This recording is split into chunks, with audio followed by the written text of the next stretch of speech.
د معلوماتي ټکنالوژي او برېښنایي اړیکو د ټینګولو د نظام له پراختیا سره د مخابراتو وزارت وایي چې افغان پوسټ توانېدلی چې خلکو ته په هیواد کې دننه او بهر خدمات ورسوي.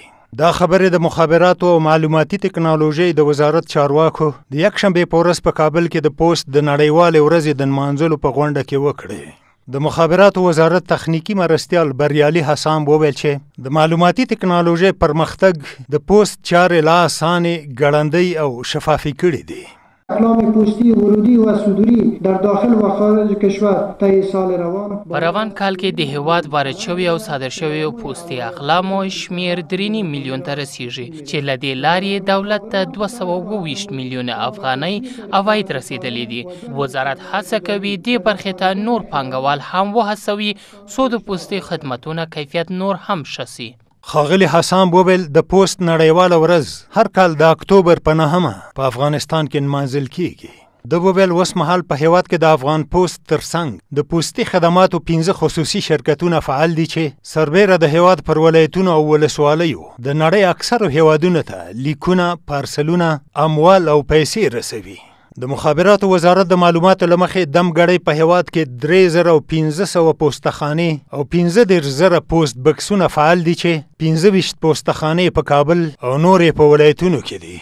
دا وزارت دا هم وایي په مرکز ولایتونو کې د پوسټ د برخې د کارکوونکو شمیر څه کم 1500 تنو ته رسیږي. د مخابراتو وزارت د پوسټ مسؤلین وایي چې په کابل او نورو ښارونو کې ناامني، د منظم ځمکني او هوایي ترانسپورت کمزوري او د کورونو او داسې نورو ودانیو د کره پتو نشتوالی هغه ستونزې دي چې د پوستي خدماتو د رسولو چارې ټکنۍ کړي دي. په دې اړه کابل ښاروالۍ وایي چې په لویو ښارونو کې د کوڅو، کورونو او دفترونو د ادرسونو ژر موندلو ته عملي هڅې پیل کړي دي. په عین وخت کې عام خلک وایي چې د افغان پوسټ د خدماتو بیې لوړې او بله دا چې پر وخت نه رسیږي.